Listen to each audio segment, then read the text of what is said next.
বাড়িতে কেউ আছো? একবারটি আমার কথা শুনবে? কে কে? হ্যাঁ হ্যাঁ, বলুন কি চাই? আমি আমি ভিখারি, ভিক্ষা করে খাই, কিন্তু আজ এই গরমে বড় কষ্ট হচ্ছে। যদি একটু খাবার দেন বাবু। হায় রে, এই গরিব মুচির বাড়িতে এসেছো খাবার চাইতে? শুধু শাক ভাত খেতে যদি অসুবিধা না থাকে তবে দুটো দিতে পারি।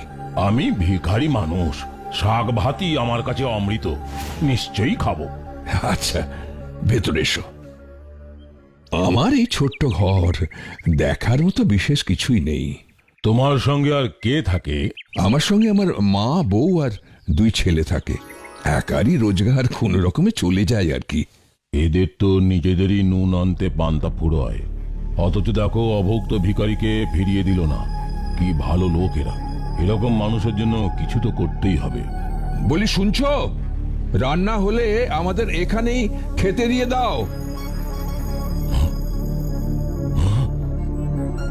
সে কি, এত খাবার দিয়েছো? ভগবান যেদিন যেমন দেন, তার ইচ্ছেতেই আজ এই খাবার পেয়েছি। নিন নিন, শুরু করুন। আচ্ছা। আহ, খুব তৃপ্তি হলো ভাই। ভগবান তোমার মঙ্গল করবেন। তুমি আজ যে যত্ন করে খাওয়ালে তা আমার সারা জীবন মনে থাকবে। কিন্তু একটা কথা। কি কথা বলো না? তুমি সামান্য মুচির কাজ করো, তার উপর এতগুলো লোক, এত রকম রান্না।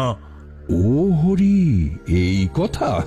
মানে এই যেদিন ভালো রোজগার হয় সেদিন একটু ভালো মন্দ রান্না হয়।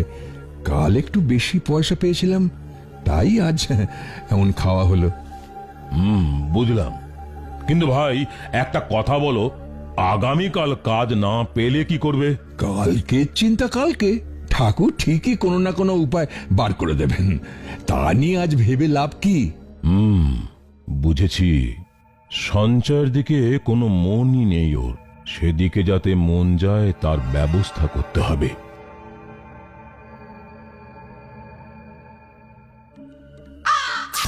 শোনো শোনো শোনো, রাজা মশাই আদেশ দিয়েছেন, আজ থেকে কেউ মুচির কাজ করতে পারবে না। যেই আদেশ না মানবে তার কড়া শাস্তি হবে।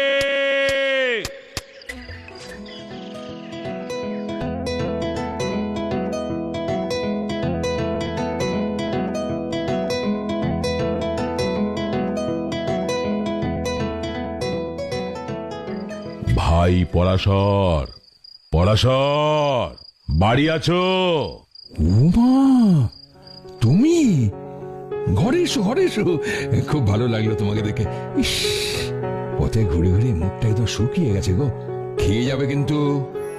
বাবা, আজও এত খাবার!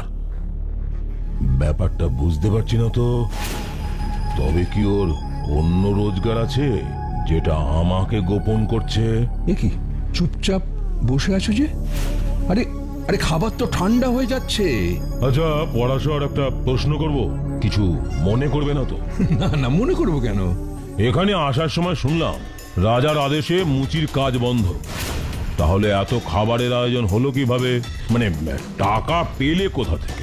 ভগবানের দয়ায় সবই হয়। রাজামশাই রোজগারের একটা উপায় বন্ধ করেছেন। অন্য উপায় তো আছে। জঙ্গলে চলে গেলাম, সেখানে শুকনো ডালপালার তো অভাব নেই। সেগুলো এনে টুকরো টুকরো করে বাজারে বিক্রি করি। কাঠ বিক্রি করে অনেক বেশি আয় করেছি আজ, বুঝেছ? একটা উপায় বন্ধ করেছি, অন্য উপায় ধরেছে। কাজের কাজ কিছুই হলো না দেখছি। আবার তোমাকে শিক্ষা দেবার ব্যবস্থা করছি।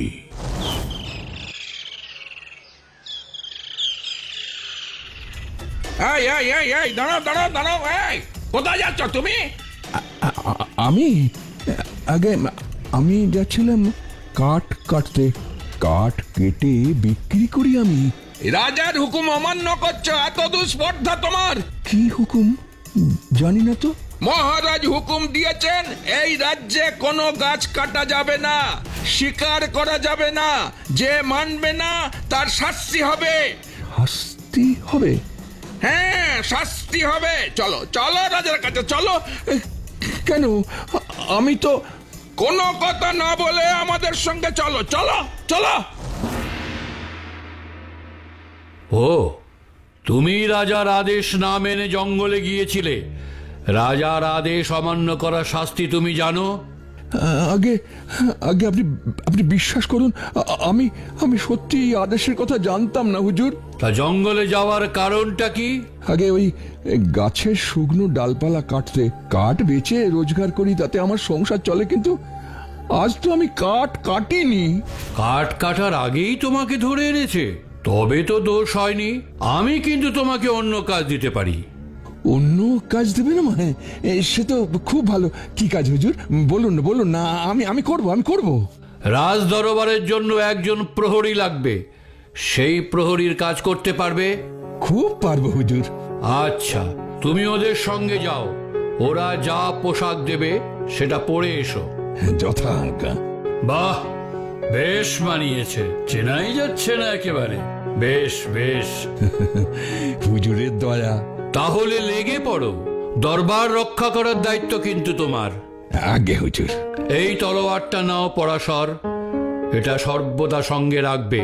আচ্ছা হুজুর, আগে আগে প্রণাম। মহারাজ প্রণাম। যা বলেছি করেছো তো? হ্যাঁ মহারাজ, আপনার কথা মতোই সব কাজ হয়েছে। এবারও কি করে আমি দেখব।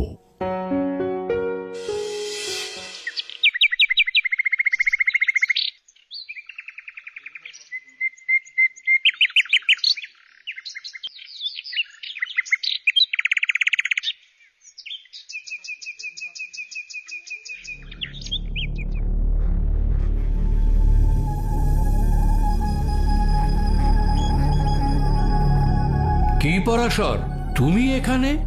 কিছু বলার আছে নাকি? হ্যাঁ, মানে বলছিলাম হুজুর, আমার তো আজকের কাজ শেষ। সে তো খুব ভালো। তা হুজুর, এখন তুমি বাড়ি যাচ্ছি, দয়া করে যদি আজকের মজুরিটা আমাকে দেন। মজুরি দেব তোমায়? তুমি কি ভেবেছো আগের মতন রোজের টাকা রোজ পাবে? তুমি এখন রাজ কর্মচারী। অন্য কর্মচারীরা যেমন মাসের শেষে মাইনে পায়, তুমিও তাই পাবে। ও, মাসের শেষে মাইনে পাবো? কিন্তু একটু কিছু না পেলে আমার যে চলবে না হুজুর। সেটা তো আমি পারবো না পরাশর। এই কাজের এটাই নিয়ম। তোমার জন্য নিয়ম ভাঙলে অন্য কর্মচারীরাও রোজ রোজ টাকা চাইবে। এটা তো সম্ভব নয়। কিন্তু হুজুর, হুজুর আমার যে খুব অসুবিধে হয়ে গেল। টাকা না পেলে আজ সবাইকে উপোস করে কাটাতে হবে। দয়া করে কটা টাকা না হয় আমাকে ধারই দিন। আমার কিছু করার নেই পরাশর, এটা মহারাজের নিয়ম। এই নিয়ম আমি কিছুতেই ভাঙতে পারবো না। তুমি মাসের শেষেই টাকা পাবে, তার আগে নয়। তুমি এখন যাও।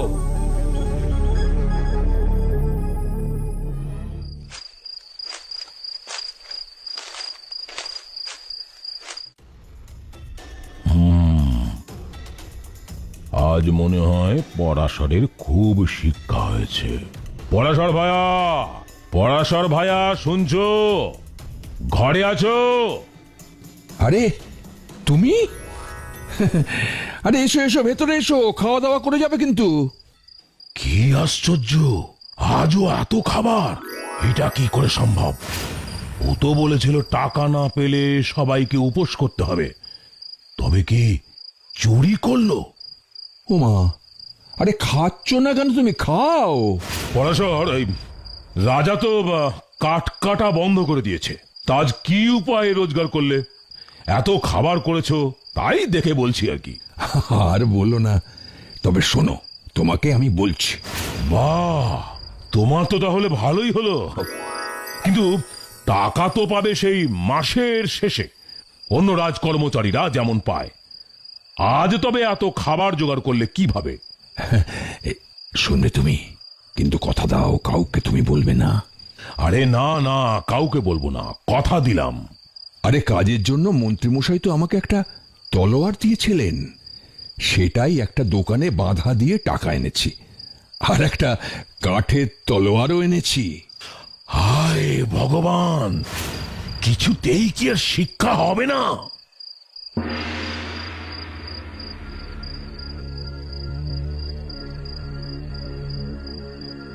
হুজুর, আপনি আমাকে ডেকেছেন? হ্যাঁ, ডেকেছি। এই যে লোকটাকে দেখছো, এর গর্দান নিতে হবে তোমাকে। গর্দন? গর্দন কেন নেব? ও কি করেছে? ও কিছু করেনি, ওর গরু করেছে। মহারাজের বাগানে ঢুকে নোংরা করেছে।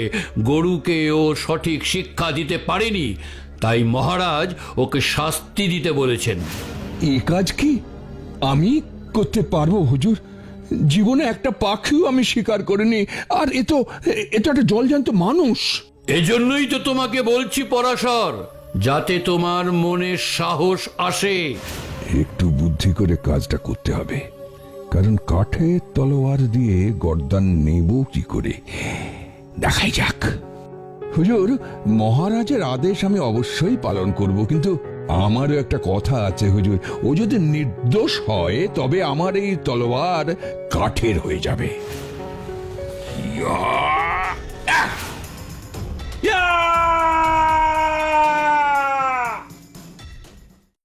মহারাজ বিজয় রায়ের কাছে এই খবরটা গেল। তিনি তার ঘরে পরাশরকে ডেকে পাঠালেন। পরাশর ভয়ে ভয়ে সেখানে গেল, কিন্তু রাজাকে দেখেই সে চিনতে পারল। আপনি? হ্যাঁ পরাশর, আমি ভিখারির ছদ্মবেশে তোমার বাড়িতে গিয়েছিলাম, কিন্তু তোমার ভবিষ্যতের জন্য সঞ্চয়ের কোনো চিন্তা নেই দেখে তোমাকে শিক্ষা দিতে চেয়েছিলাম। তবে ঈশ্বরের প্রতি তোমার বিশ্বাস, আতিথেয়তা, সততা দেখে আমি মুগ্ধ। তাই আজ থেকে তুমি সারাদিন প্রাসাদেই কাটাবে, আর দুপুরে আমার সঙ্গে খাবে, রাত্রে বাড়িতে চলে যেও। মহারাজ, আমিও বুঝতে পেরেছি সঞ্চয় করা কতটা জরুরি, আর কখনো আমার এই ভুল হবে না মহারাজ।